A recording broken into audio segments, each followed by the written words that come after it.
지금부터 내가 해주는 얘기 들어주겠니? 할렐루야. 6월 24일 목요일 새벽입니다. 우물가의 여인처럼 1절 찬양 올려드리겠습니다. 우물가의 여인처럼 난 구했네. 헛되고 헛된 것들을 그때 주님 하신 말씀 내 세매와 생수를 마셔라. 오 주님 채우소서.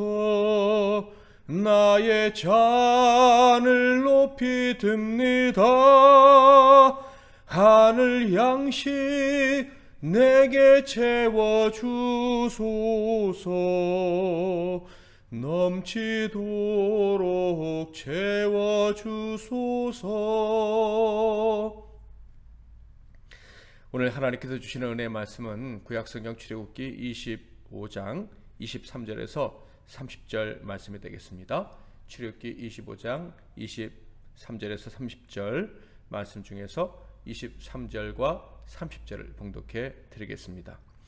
너는 조각목으로 상을 만들되 길이는 2규빗, 너비는 1규빗, 높이는 1규빗 반이 되게 하고 상 위에 진설병을 두어 항상 내 앞에 있게 할지니라. 아멘. 오늘은 상을 만들라라는 제목으로 하나님 말씀을 상고하겠습니다. 오늘 말씀은 성막 안에 놓는 진설병상, 떡상이라고 부르기도 하죠. 이 진설병상에 대한 말씀을 나누겠습니다. 법궤와 속죄소를 만들라고 하신 하나님은 이어서 떡상을 만들 것을 명하셨습니다. 성막 안에는 제일 처음 만들라고 하신 법궤가 있고요. 이제 그림에서 보실 수 있을 텐데 분향단과 등대와 진설병상이 있습니다. 성막은 지성소와 성소로 이렇게 안쪽이 구별되어 있는데 그 성소 안에 분향단, 진설병상, 등대 이렇게 들어가 있습니다. 이 모든 기구들은 다 각각 아주 중요한 의미를 가지고 있습니다. 자, 그런데 하나님께서는 이 법궤 다음으로 성소에 놓을 물건으로서 바로 진설병상을 만들라라고 명령을 하신 것입니다. 그러니까 이 진설병상이 아주 중요한 의미를 가지고 있겠구나 하는 것을 우리가 짐작할 수가 있죠. 이 진설병상이 중요한 이유가 무엇입니까? 자, 이 상에 대해서 생각해 보기 전에 먼저 이스라엘 생활상을 잠시 생각해 보도록 하겠습니다. 당시 이스라엘 사람들은 상을 펴고 밥을 먹을 수 있었을까요? 당연히 그들은 여행 중에 있었기 때문에 상을 펴고 식사를 할 수가 없었습니다. 그들은 여행 중 천막 생활을 하고 있었기에 밥을 먹을 때는 짐승 가죽을 펴고 그 위에 음식을 넣고 식사를 했다고 합니다. 그러므로 상을 펴고 식사를 한다는 것은 이 여행 중에 있는 이스라엘 백성들에게는 아주 특별한 식사, 고귀한 분과의 식사를 의미하는 것입니다. 바로 여기서 우리는 왜 하나님께서 상을 만들라라고 명하셨는지 짐작할 수가 있어요. 바로 우리와 함께 거주하시는 하나님의 마음이 표현된 것인데 그 거룩하신 하나님께서 이 낮고 낮은 백성들과 함께 식사하시겠다라는 것입니다. 즉 함께 거하실 뿐만 아니라 이스라엘 백성들을 하나님과 함께 먹는 자리에 초청해 주시기를 원하신다라는 것을 바로 이 떡상, 진설병상을 통해서 표현해 주고 계신 거예요. 특별히 식사 교제를 할 때 상을 사용하는 것만으로도 아주 존귀한 분과 식사하는 것이라고 했는데 그 상을 하나님이 어떻게 하라고 하셨지요? 금으로 씌우라고 하셨습니다. 그러니까 하나님과 식사하는 이 장소가 얼마나 고귀한 자리인지 이스라엘 사람들은 충분히 상상할 수 있었을 것입니다. 놀라운 것은 그 고귀한 식사의 자리에 이스라엘 백성들, 하나님이 택하신 사람들이 다 초대되었다 하는 것입니다. 그러므로 이 말씀은 요한계시록에 있는 말씀을 기억나게 합니다. 사도 요한은 예수님께서 정말 무엇을 원하시는지 환상 중에 예수님의 말씀을 듣고 이렇게 전했습니다. 요한계시록 3장 10절 볼지어다 내가 문 밖에 서서 두드리노니 누구든지 내 음성을 듣고 문을 열면 내가 그에게로 들어가 그와 더불어 먹고 그는 나와 더불어 먹으리라. 거룩하신 하나님이 낮고 천한 우리들과 함께 거하실 뿐만 아니라 함께 먹고 마시기를 원하셔서 문을 두드리신다 하는 거예요. 그래서 예수님이 이 땅에 인간의 몸을 입고 오셨을 때요, 사랑하는 자들과 식사하는 것을 아주 즐거워하셨습니다. 심지어 죄인인 삭개오, 세리 삭개오하고도 즐겁게 식사하셨다는 것을 여러분은 아실 것입니다. 식사가 무엇입니까? 바로 화목한 관계를 맺고 있다는 사실을 증명해 주는 것입니다. 하나님은요, 저와 여러분과 함께 식사하기를 원하십니다. 함께 사시고 함께 식탁에 앉으시기를 즐거워하십니다. 이 사실을 기억하시기를 바랍니다. 이 진설병상은 법궤와 마찬가지로 그렇게 크지 않았습니다. 그러나 법궤와 마찬가지로 역시 작지만 조각목으로 만들고 그 위를 금으로 씌웠습니다. 23절부터 25절, 너는 조각목으로 상을 만들되 길이는 2규빗, 너비는 1규빗, 높이는 1규빗 반이 되게 하고 순금으로 싸고 주위에 금테를 두르고 그 주위에 손바닥 넓이만한 턱을 만들고 그 턱 주위에 금으로 테를 만들고. 그림을 보실 수 있는 분들은 화면을 통해 보시기를 바랍니다. 그렇게 크지 않은 크기의 진설병상 모습을 보실 수가 있으실 거예요. 그림에서 보듯이 상은 위가 평평하지만 주변에는 내 주위에는 손바닥만한 금테를 두르고 있다, 턱이 있다는 것을 알 수가 있습니다. 떡과 그 위에 올려놓은 물건들이 떨어지지 않도록 하기 위함이죠. 그러므로 진설병상에 올려놓은 떡은 매우 소중한 것이라는 것을 하나님이 강조하고 계심을 알 수가 있습니다. 이 떡은요, 12개를 두 줄로, 그러니까 6개씩 두 줄로 쌓아 놓았습니다. 이 떡은 바로 12지파를 위한다 하는 것을 상징해 주는 것이죠. 레위기 24장 8절에 보면 안식일마다 이 떡을 여호와 앞에 항상 진설할지니 이는 이스라엘 자손을 위한 것이요 영원한 언약이니라.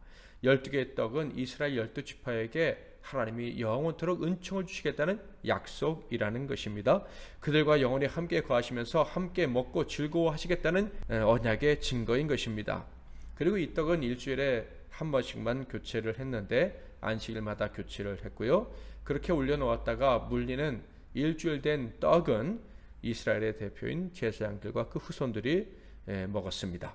레위기 24장 9절, 이 떡은 아론과 그의 자손에게 돌리고 그들은 그것을 거룩한 곳에서 먹을지니 이는 여호와의 화제 중 그에게 돌리는 것으로서 지극히 거룩함이니라. 이는 영원한 규례니라.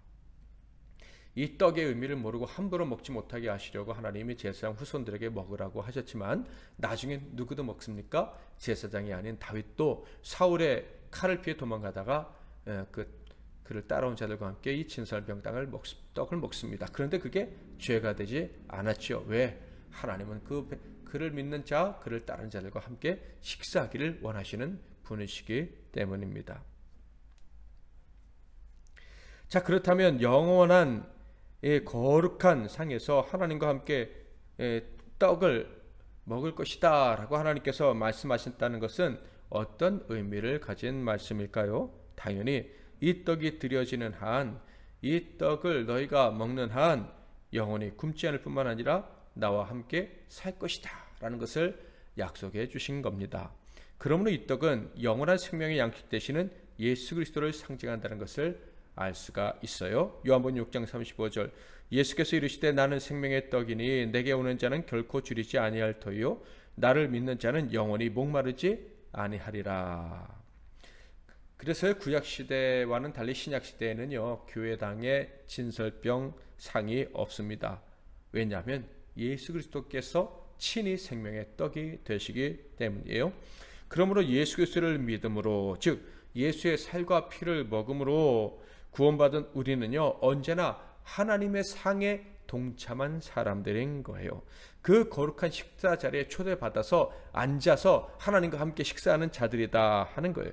그래서 예수님은 이 사실을 알리시기 위해 이 땅에 계실 때 잔치의 비유를 많이 들려주셨고 사람들을 식사 자리에 초대하시고 또 그들과 함께 식사하시는 것을 좋아하셨던 것입니다. 믿는 사람은요, 하나님과의 그 복되고 거룩한 식사 자리에 초대받았고 이미 거기 앉아 있는 것입니다. 이것을 꼭 기억하시기를 바랍니다. 우리는 언제나 생각해야 되는 거예요. 말씀드린 이것을 늘 기억해야 되는 거예요. 우리의 밥상이 조금 작고 초라해 보인다 할지라도 이 상은 하나님과 함께 앉아서 식사하는 상이라는 것을 기억해야 하는 것입니다. 아마 늘 이것을 기억하고 식사할 수 있다면 우리는 좀 더 건강해지고 우리의 식탁에 좀 더 감사하고 기뻐할 수 있지 않을까 하는 생각이 듭니다. 다음의 구절을 보면 주님이 정말 우리와 함께 식사하실 것이라는 것을 다시 한번 확인할 수가 있습니다. 그 하나님의 마음을 이렇게 표현하고 있어요. 자, 이 상은 법궤와 마찬가지로 고리를 만들고 채를 깨어 놓으라 이렇게 말씀하셨는데요. 읽어봅시다. 26절부터 28절 그것을 위하여 금고리 넷을 만들어 그 네 발 위 네 모퉁이에 달되 턱 곁에 붙이라. 이는 상을 매일 채를 꿰을 것이며 또 조각목으로 그 채를 만들고 금으로 싸라. 상을 이것으로 맬 것이니라. 28절에서 알 수 있듯이 바로 이동하기 쉽게 하려고 고리를 만들고 채를 끼라고 말씀을 하신 것입니다. 그러니까 법궤와 마찬가지로 우리와 함께 할 이 식탁은 언제나 우리와 함께 이동할 것이다 라는 말씀입니다. 하나님은 언제나 우리와 함께 식사하시는 하나님이십니다. 그리고 이 상에는요 다음과 같은 기구들이 포함이 됩니다. 29절 너는 대적과 숟가락과 병과 붓는 잔을 만들되 순금으로 만들며 대적과 숟가락과 병과 붓는 잔 네 가지의 도구들을 만들라고 말씀을 하십니다. 대접은요 떡을 올려놓거나 떡을 옮기는 데 사용하는 기구입니다. 숟가락이라고 표현되어 있지만 번역되어 있지만 이것은 작은 접시 같은 것으로 쓰여 진설병과 함께 드리는 향유가 있는데 그 향유를 담는 접시입니다. 병은요 포도주와 같은 음료를 보관하는 데 사용하고요 붓는 잔은 바로 그 음료를 담는 데 사용했다라고 알려지고 있습니다. 아마도 이 음료는 떡을 일주일 동안 보관했다 먹어야 하기 때문에 이 음료를 떡과 함께 먹기 위해서 준비했다라고 여겨집니다. 마지막으로 하나님은 이 진설병은 항상 하나님 앞에 있게 하라고 하십니다. 30절 상 위에 진설병을 두어 항상 내 앞에 있게 할지니라. 이 말씀은 떡이 항상 있게 해라 이 말은 항상 너희와 함께 먹겠다. 너희 식탁에서 내가 늘 함께 있겠다는 하나님의 약속입니다. 사랑하는 성도 여러분, 우리는 생명의 양식을 먹고 영원한 생명을 얻은 곧 구원 얻은 하나님의 자녀들입니다. 여러분 이 사실에 놀라운 비밀이 있다는 것을 오늘 눈치를 채셨습니까? 바로 우리가 생명의 양식을 먹었다는 것은 이 떡을 먹었다는 것은 언제나 주님과 함께 식탁에 앉아서 즐거운 식사를 나누는 인생이 되었다라는 것을 의미하는 것입니다. 그러니까 오늘도 주님은 하나님 우리와 함께 식탁에 앉아 계십니다. 우리를 늘 잔치자리로 부르시고 우리의 식사가 잔치가 되기를 원하시는 분이다 하는 것입니다. 그래서 식사할 때 하나님께 기도 드릴 때마다 하나님이 함께 계심을 기뻐하시고 하나님 이 상이 왕후의 만찬보다 더 즐거운 밥상이 되게 해달라고 기도하시기를 바랍니다. 더 이상 하나님이 문을 두드리고 또 나를 제발 초청해달라 말씀하시게 하지 마십시다. 언제나 주님께 우리가 함께 있음을 고백하면서 주님의 초청에 응했고 주님이 또 이곳에 오신 줄 믿고 즐겁게 먹고 마시고 즐거워하며 건강하게 살아가는 우리 성도들이 다 되시기를 주님의 이름으로 축복합니다. 우물가의 여인처럼 2절 3절 찬양하고 기도하겠습니다. 많고 많은 사람들이 찾았었네.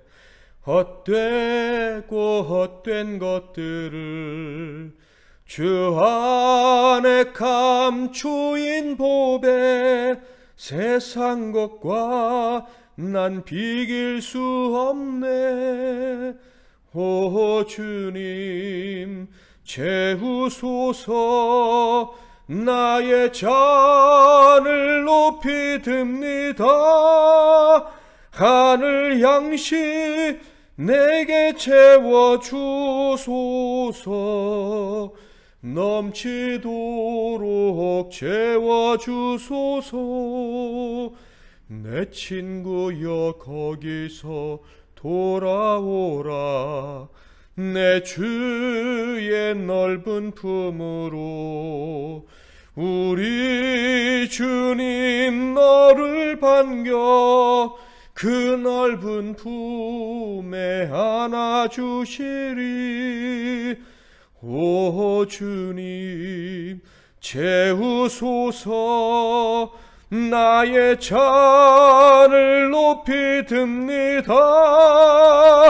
하늘 양식 내게 채워주소서. 넘치도록 채워주소서. 아멘. 기도하겠습니다. 제가 먼저 기도하고 여러분 또 각자 이어서 기도하시고 승리하는 하루 되시기를 바랍니다.